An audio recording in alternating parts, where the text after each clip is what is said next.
25 ఏళ్లకే life చాలా కష్టంగా ఉందేంటి అని బాధపడుతున్నారా? ఎంత ప్రయత్నించినా సక్సెస్ రుచి చూడలేకపోతున్నారా? మోటివేషన్ కోల్పోయి మీ డ్రీమ్స్‌ని గివ్ అప్ ఇచ్చేందుకు అడుగు దూరంలో నిలబడ్డారా? ఎమోషనల్‌గా బ్యాటరీ డౌన్ అయిపోతోందా? అయితే మీకు ఈ వీడియో ఖచ్చితంగా ఉపయోగపడుతుంది. లైఫ్‌లో ఎన్ని ప్రతికూల పరిస్థితులు ఎదురైనా ఆత్మస్థైర్యంతో వాటిని ఎదుర్కోవాలని, అప్పుడే విజయం మిమ్మల్ని వరిస్తుందని నిరూపించే ముగ్గురి జీవిత కథలను ఈ రోజు నేను మీకు చెబుతాను. లాస్, ఫెయిల్యూర్, పెయిన్, డిజేబిలిటీ వంటి ఎన్ని ప్రతికూల పరిస్థితులు ఎదురైనా ధైర్యంతో మన మీద మనకు నమ్మకంతో ముందడుగు వేస్తే చరిత్రలో మనకంటూ ఒక పేజ్ రాసుకోవచ్చని చాటి చెప్పిన ఈ రియల్ లైఫ్ హీరోస్ గురించి తెలుసుకుందాం రండి.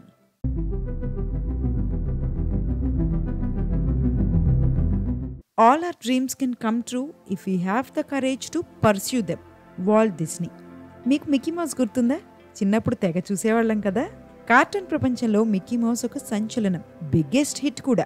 మిక్కీ మౌస్ సృష్టికర్త వాల్ట్ డిస్నీ అనంతర కాలంలో అమెరికాలో డిస్నీ ల్యాండ్ ని నిర్మించారు. భూమిపై ఉన్న ఇంద్రలోకంలా ఉంటుంది డిస్నీ ల్యాండ్. అయితే ఇదంతా వాల్ట్ డిస్నీ రాత్రికి రాత్రి సృష్టించలేదు. దీని వెనక ఎన్నో కష్టాలు, ఎన్నో ఫెయిల్యూర్స్, మరెన్నో రిజెక్షన్స్ ఉన్నాయి. ఏ మనిషి లైఫ్లోనైనా ఇవి సాధారణం. కానీ వీటిని ఎదుర్కొని ముందడుగు వేస్తేనే ప్రపంచం మనకు దాసోహం అంటుందని నిరూపించారు డిస్నీ.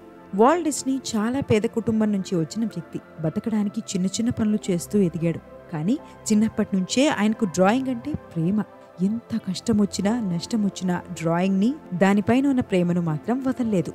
బతుకు చక్రం మరింత కష్టమవ్వడంతో తన డ్రాయింగ్స్ని అమ్మాలని చూశాడు వాల్ట్ డిస్నీ. కానీ వాటిని ఎవ్వరూ కొనుక్కోలేదు. 19 ఏళ్లకైన పరిస్థితి మరింత దారుణంగా మారింది. రూమ్ రెంట్ కట్టడానికి డబ్బులుండేవి కావు. ఒక్కోసారి భోజనం చేయకుండానే రోజు గడిచిపోయేది. Mickey Mouse, Donald Duck, Pluto వంటి ఎన్నో కార్టూన్ క్యారెక్టర్స్ ని సృష్టించిన వాల్ట్ డిస్నీ యానిమేషన్ ఇండస్ట్రీలో ప్రత్యేక స్థానాన్ని దక్కించుకున్నారు. ఆ క్యారెక్టర్స్ చాలా మంది మనసులో నిలిచిపోయాయి. కానీ నువ్వసలు ఆర్టిస్ట్వే కాదు, నీకు క్రియేటివిటీయే లేదు అని చాలా మంది వాల్ట్ డిస్నీని ఎన్నోసార్లు పక్కన పెట్టేశారంటే మీరు నమ్మగలరా?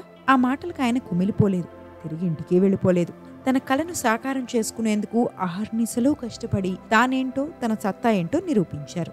వాల్ట్ డిస్నీ తన ఓటములను డీల్ చేసిన విధానం నేటి తరం యువతకు స్ఫూర్తిదాయకం. 300కు పైగా ఓటములను తట్టుకుని నిలబడిన వ్యక్తి వాల్ట్ డిస్నీ. కెరీర్ తొలినాళ్లలో తాను పెట్టిన స్టూడియో దివాళా తీసిన, వ్యాపారంలో మోసపోయిన ఆత్మవిశ్వాసాన్ని కోల్పోలేదు. 1927లో ఆస్వాల్డ్ ద లక్కీ ర్యాబిట్ అనే కార్టూన్ క్యారెక్టర్ ని రూపొందించారు. తర్వాత వచ్చిన మిక్కీ మౌస్ కొంతకాలానికే ప్రపంచవ్యాప్తంగా బంపర్ హిట్ కొట్టింది. ఆ తర్వాత Donald Duck, the 3 little pigs, Goofy వంటి famous characters Disney creative kingdom లో చేరాయి.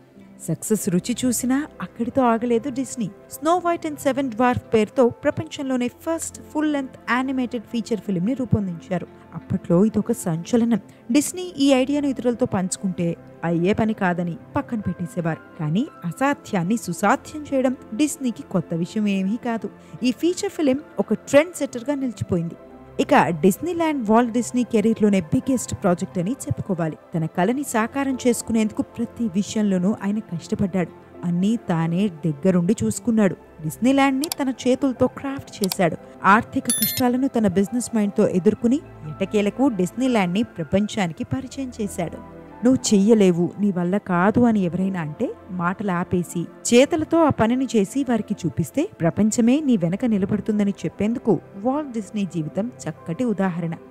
If I fail, I try again and again and again. Nick Vujicic. కాళ్ళు చేతులు లేకుండా మన జీవితాన్ని ఊహించుకోవడం చాలా కష్టం. పొద్దున్న లేచి బ్రష్ చేయడం దగ్గర నుంచి రాత్రి లైట్ స్విచ్ ఆఫ్ చేసి పడుకునేంత వరకు చేతులు కాళ్లతో చాలా పనులు చేస్తాం. అలాంటిది బతకడానికి ఎంతో ముఖ్యమైన అవయవాలు లేకపోతే ఆ మనిషి జీవితం అంధకారంలో కూరుకుపోతుంది. నిక్ వూయిచిచ్ లైఫ్ లో కూడా ఇదే జరిగింది. 1982 డిసెంబర్ 4న ఆస్ట్రేలియాలో జన్మించాడు నిక్. అతని పూర్తి పేరు నికోలస్ జేమ్స్ వూయిచిచ్. నిక్ పుట్టిన వెంటనే ఆయన్ని చూసిన వైద్యులే షాక్ అయ్యారు. తల్లిదండ్రులకు బ్రెయిన్ పనిచేయలేదు. టెట్రా అమేలియా సిండ్రోమ్ కారణంగా లిమ్స్ లేకుండా పుట్టాడు నిక్. తన లోపం కారణంగా నిక్ చిన్నతనంలో చాలా కష్టాలు చూశాడు. తాను ఏం చేయలేనని, దేనికి పనికిరానని అనుకుని కుమిలిపోయేవాడు. స్కూల్కి వెళితే తోటి పిల్లలు నిక్ని చూసి హేళన చేసేవారు. ఇంటికొచ్చే బంధువులు అతన్ని ఏలియన్లా చూసేవాళ్ళు. ఇవేవి నిక్కు నచ్చలేదు. జీవితం తలుపులు మూసేసి కొన్నేళ్ల పాటు బయటి ప్రపంచానికి దూరంగా ఉండిపోయాడు. ఫలితంగా 8 ఏళ్ల వయసులో అతనిలో లోన్లీనెస్, డిప్రెషన్ పెరిగిపోయాయి. అక్కడి నుంచి 5 ఏళ్ల వరకు తనలో తాను నరకం అనుభవించాడు. జీవితంలో తాను బతికుండేందుకు ఒక్క కారణం కూడా లేదని భావించాడు. దేవుడు తనకి ద్రోహం చేశాడని బాధపడ్డాడు. ఒక సందర్భంలో సూసైడ్ చేసుకోవాలని ఆత్మహత్యకు ప్రయత్నించాడు. కానీ ఆ ఘటన నుంచి బతికి బయటపడ్డాడు. అలా సంవత్సరాలు గడిచాయి. నిక్ డిప్రెషన్ని దూరం చేసేందుకు అతని తల్లిదండ్రులు ప్రయత్నించారు. ఆ సమయంలో దేవుడిపై నిక్కు నమ్మకం పెరిగింది. బైబిల్తో పాటు ఎన్నో పుస్తకాలు చదివాడు. నా కోసం దేవుడు ఏదో ప్లాన్ చేసే ఉంటాడు, అందుకే నన్ను ఇలా సృష్టించాడు అని అనుకోవడం మొదలుపెట్టాడు. ఆ ఒక్క ఆలోచన నిక్ జీవితాన్ని మార్చేసింది.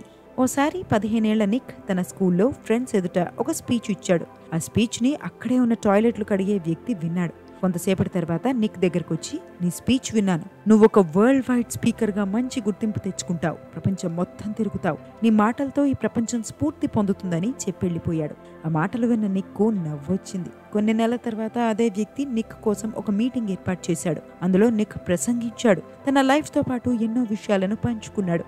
ఆ మాటలు విన్న ప్రజల కళ్లల్లో నీళ్లు తిరిగాయి. అప్పుడే నిక్ ఒక విషయం అర్థమైంది. తన లైఫ్కి ఒక పర్పస్ వచ్చిందని అతను భావించాడు.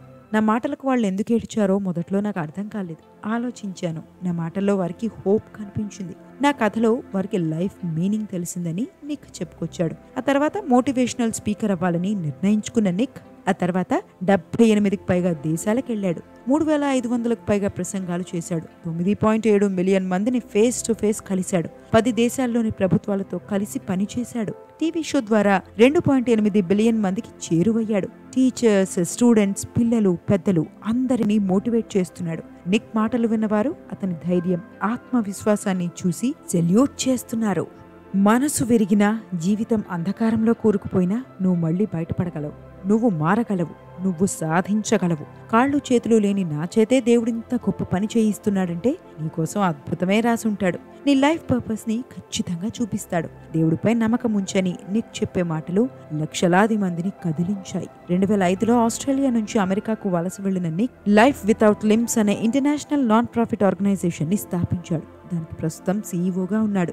చిన్న సమస్య వస్తేనే అల్లాడిపోయే నేటి తరం యువతకు నిక్ స్టోరీ ఒక లైఫ్ లెసన్ లాంటిది. వీడియోలో ముందుకెళ్లే ముందు చిన్న మాట. World's first female amputee to climb Mount Everest Arunima Sinha మీద మన ఛానల్లో ఒక వీడియో ఉంటుంది. ఆమె జీవితాన్ని మార్చేసిన భయానక రైలు ప్రమాదం ఘటన నుంచి మౌంట్ ఎవరెస్ట్ వరకు ఆమె సాగించిన జర్నీకి చెందిన పూర్తి వివరాలు అందులో ఉంటాయి. ఆమె జర్నీ మిమ్మల్ని ఖచ్చితంగా ఇన్స్పైర్ చేస్తుంది. ఆ వీడియోను కూడా చూసేయండి. Back to topic. Don't listen to negative influences. Believe in yourself and show others what you can do. Only you can find your potential. మార్లా రున్యన్ ఈ పేరు ఇప్పుడు ఎవరికీ పెద్దగా తెలియకపోవచ్చు. కానీ కొన్ని దశాబ్దాల క్రితం మార్లా ఓ సంచలనం. ముఖ్యంగా అమెరికా ప్రజలకు ఆమె ఒక ఇన్స్పిరేషన్. లీగల్ బ్లైండ్ అయినప్పటికీ వరల్డ్ క్లాస్ అథ్లెట్గా ఎదిగిన ఆమె కథ ఎందరికో స్ఫూర్తిదాయకం. అమెరికాలో 1969 జనవరి 4న పుట్టిన మార్లాకు 9 ఏళ్ల వయసులో అతిపెద్ద షాక్ ఎదురైంది. స్టార్గార్డ్స్ అనే ఐ డిసీజ్ బారిన పడింది మార్లా. ఈ వ్యాధితో లీగల్ బ్లైండ్నెస్ వచ్చింది. సాధారణంగా బ్లైండ్నెస్ అంటే మొత్తానికి చూపు లేకపోవడం. కానీ లీగల్లీ బ్లైండ్ అంటే దగ్గర వస్తువు కనిపించడంలో ఇబ్బంది పడ్డం. ప్రత్యేకమైన కళ్ళజోడు పెట్టుకున్నా విజన్ ఎక్యూటీ 20/200 కన్నా తక్కువగా ఉండటం. ఓ వ్యక్తి విజువల్లీ ఇంపైర్డ్ అని అనడానికి ఇది థ్రెషోల్డ్లో ఉంటుంది. మార్లాకున్న జెనెటిక్ డిసీజ్ గురించి తెలిసిన వారందరూ బాధపడ్డారు. అయ్యో, ఈమె చాలా చురుగ్గా ఉండేది, జీవితంలో ఎంతో సాధిస్తుంది అనుకునేవాళ్ళం. కానీ ఇప్పుడు ఇకేం చేయలేదు అని అనుకునేవారు. ఆ మాటలు మార్లాకు నచ్చేవి కావు. నా మీద అందరికీ ఎక్స్పెక్టేషన్స్ పడిపోయాయి. నా తల్లిదండ్రులు, నా టీచర్స్ అందరూ నన్ను విక్టిమ్గా చూడడం మొదలుపెట్టారు. నాకది నచ్చలేదు. నేనేంటో వాళ్ళకి చూపిద్దామనుకున్నా. ఎన్ని కష్టాలు వచ్చినా గివప్ ఇచ్చే రకం కాదు నేనని నిరూపిద్దామనుకున్నా అని ఓ సందర్భంలో చెప్పారు మార్లా. ఎవరేమనుకున్నా మానసికంగా బలంగా ఎదిగిన మార్లా ఎన్నో ట్రాక్ అండ్ ఫీల్డ్ ఈవెంట్స్ తో పాటు హై జంప్ వంటి క్రీడల్లో పాల్గొంది. 1992, 1996లో జరిగిన పారా ఒలింపిక్స్ గేమ్స్ లో అమెరికాకు ప్రాతినిధ్యం వహించింది.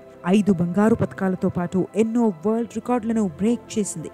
2000లో యుఎస్ ఒలింపిక్ టీమ్ కు అర్హత సాధించిన మొదటి విజువల్లీ ఇంపేర్డ్ అథ్లెట్ గా చరిత్ర సృష్టించింది. సిడ్నీలో జరిగిన ఒలింపిక్ గేమ్స్ లో 8వ స్థానంలో నిలిచింది. Track and field 1500 meter event లో అప్పటి వరకు ఒక్క అమెరికా మహిళ కూడా కనీసం 8వ స్థానానికి చేరువలో కూడా రాలేదు. ఆ తర్వాత లెక్కలేనని రికార్డులు, ఛాంపియన్షిప్స్ ని తన ఖాతాలో వేసుకుంది మార్లా. అంతేకాకుండా మార్లాకు 2 మాస్టర్స్ డిగ్రీస్ కూడా ఉన్నాయి. 2013 తర్వాత కెరీర్ కు గుడ్ బై చెప్పిన ఆమె అంధుల కోసం టీచర్ గా మారింది. వారికి చదువు చెప్పడంతో పాటు ఇతరులతో పోల్చుకుంటే మీరే విషయంలో కూడా తక్కువ కాదు, మిమ్మల్ని మీరు నమ్మండి, లైఫ్లో ఎంతో ఎత్తుకెదుగుతారని మోటివేట్ చేస్తోంది. నా వ్యాధి గురించి నాకు తెలిసిన క్షణాలను నేను ఎప్పటికీ మర్చిపోలేను. వ్యాధి కారణంగా నేను మరింత శక్తివంతంగా మారాను. మన పర్సనాలిటీ స్ట్రాంగ్గా ఉండాలి. మన మీద మనకి నమ్మకం ఉండాలి. సెల్ఫ్ డిటర్మినేషన్తో ముందుకెళ్ళాలి. నీ చూపు పనిచేస్తోందా లేదా అన్నది ముఖ్యం కాదు. నీ లైఫ్ వాటన్నిటికన్నా గొప్పది అని మార్లా ఓ సందర్భంలో చెప్పారు. లైఫ్లో చాలా కష్టాలు వస్తాయి. మనం బాధపడతాం, డిప్రెషన్లో కూరుకుపోతాం. కానీ అక్కడతో లైఫ్ అయిపోయినట్టు కాదు. మెంటల్గా స్ట్రాంగ్గా ఉంటే ప్రపంచం మనకు దాసోహమనాల్సిందే అని నిరూపిస్తుంది మార్లా రున్యన్ కథ. ఇది ఫ్రెండ్స్ ఇవాల్టి video. Inspiring real life heroes మీద చేసిన ఈ వీడియో మీలో స్ఫూర్తిని నింపిందని ఆశిస్తున్నాను. ఇలాంటి మరిన్ని ఇన్స్పైరింగ్ స్టోరీస్ కోసం మన పెన్ అండ్ వాయిస్ స్టోరీస్ ఛానల్ని సబ్స్క్రైబ్ చేసుకోండి. ఈ వీడియోను లైక్ చేసి షేర్ చేయండి. Until next video, dream, achieve, inspire.